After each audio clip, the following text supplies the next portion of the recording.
அரோராவை பொறுத்த வரைக்கும் நம்ம எல்லாருக்குமே நல்லாவே தெரியும். யார் யார் எந்த இடத்துல எப்படி எப்படிலாம் பேசுகிறாங்களோ அந்த வார்த்தையெல்லாம் கரெக்டாக நோட் பண்ணி வச்சுட்டு, அதை அப்போ பேசுகிறாங்களோ இல்லையோ வீக்கெண்டில் கொண்டு வந்து அதை விஜய் சேதுபதி கிட்ட சொல்லி நல்ல பேர் வாங்கிக்கக்கூடிய ஒரு ஆள். அதே மாதிரி கானா வினோத் சொன்ன அந்த ஒரு வார்த்தையை கரெக்டாக நோட் பண்ணி வச்சுருப்பாங்க. ஓகே, இவருக்கு பண தேவை அப்படின்றது ரொம்ப முக்கியம், இதை நோட் பண்ணி வச்சுப்போம், எந்த இடத்துல இவர் அடிக்க முடியுதோ அந்த இடத்துல அடிக்கலாம் அப்படின்னு தான் நினச்சிருப்பாங்க.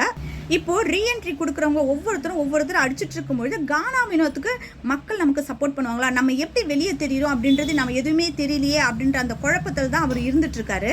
அதுவும் இந்த சீசனில் ரீஎன்ட்ரி கொடுக்குறவங்க எல்லாரையுமே வச்சு தான் செய்கிறாங்க.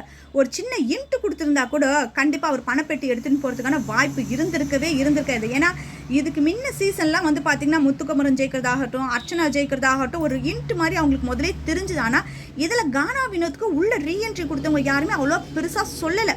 அதனாலேயே அவருக்கு ஒரு சின்ன குழப்பத்திலேயே தான் இருந்துட்டு இருந்தார். இதுக்கு நடுவில் அரோரா வந்து இந்த குட்டையை குழப்புற மாதிரி ஒரு விஷயம் பண்ணாங்க. என்ன அப்படின்னா, இப்போ ஒரு 18 லட்சம் இருக்குது.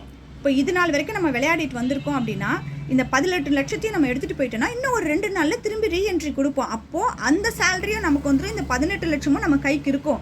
ஆனால் நம்ம 18 லட்சத்தையும் எடுக்காமல் விட்டுட்டு வேறு யாரும் எடுத்துகிட்டு போயிட்டாங்க, இந்த வாரம் நம்ம எடிட் ஆகிட்டோம் அப்படின்னா நமக்கு எதுவுமே கிடைக்காதுன்னு சொல்லிட்டு அந்த இடத்துல வினோத்தோட மனசை முழுக்க மாற்றுற மாதிரி பேசுனது அரோரா தான். ஆனால் வினோத்தை எடுங்க அப்படின்னு சொல்ல மாட்டாங்க.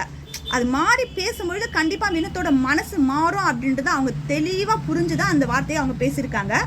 வினோத்தும் ஒன்றுத்துக்கு பல முறை கண்டிப்பாக யோசனை பண்ணி பார்த்துருப்பாரு. இப்போ அவருக்கான சம்பளம் அப்படின்றது கண்டிப்பாக கிடைக்கும். டைட்டில் வின் பண்ணால் ஓகே. ஆனால் விஜய் டிவியை பொறுத்த வரைக்கும் இந்த வின்னிங் அப்படின்றது ஓட் பேஸ் தான் எடுப்பாங்க அப்படின்றது நம்பிக்கை இல்லாததான். ஏன்னா அவங்க எப்படி வேணால் பண்ணுறாங்க. திடீர்னு சாண்ட்ரா கையில் தூக்கி கொடுத்துடலாம், திடீர்னு வேறு யார் கையில் தூக்கி கொடுத்துட்டா இவருக்கு இருக்க வேண்டியது இல்லாமல் போயிடுமே. நம்மளோட குடும்ப சுச்சுவேஷனுக்கு இந்த ஒரு 18 லட்சம் இருந்தால் நல்லதாச்சு, அதையும் மிஸ் பண்ணக்கூடாது அப்படின்றதுனால தான் அவர் அந்த பணப்புட்டியை எடுத்துட்டாரு.